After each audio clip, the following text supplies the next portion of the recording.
Vážení cestující, vlak Intercity číslo 550 Zlínský expres společnosti České dráhy ze směru Zlín-Střed, který dále pokračuje ve směru Praha-Hlavní nádraží, přijíždí ke druhému nástupišti na druhou kolej. Nepřibližujte se ke koleji, na kterou výjíždí vlak.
Zábřeh na Moravě.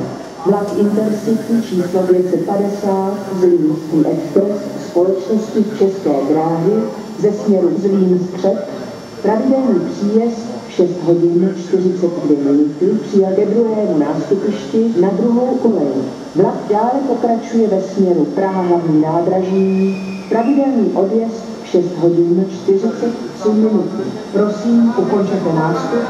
Vlak je připraven k odjezdu. Osobní vlak číslo 3713 společnosti České dráhy ze směru Čemper, který dále pokračuje ve směru Nezamyslnice, přijíždí ke druhému nástupišti na 6.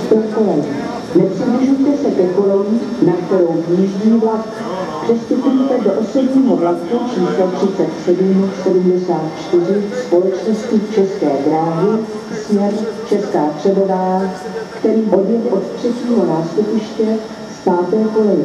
Přestupujte do osobního vlaku číslo 13002 společnosti České dráhy směr Šumperk, který odjel od 1. nástupiště koleje 8. a osobní vlak číslo 13002 společnosti České dráhy ve směru Šumperk, pravidelný odjezd 6 hodin 52 minuty, odjel od 1. nástupiště koleje 8.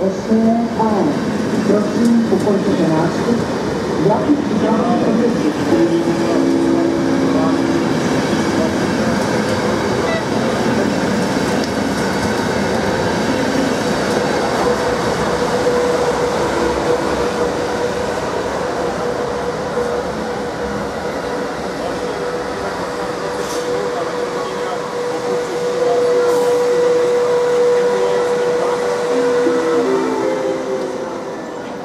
Vážení cestující, rychlík číslo 852 Machaník společnosti České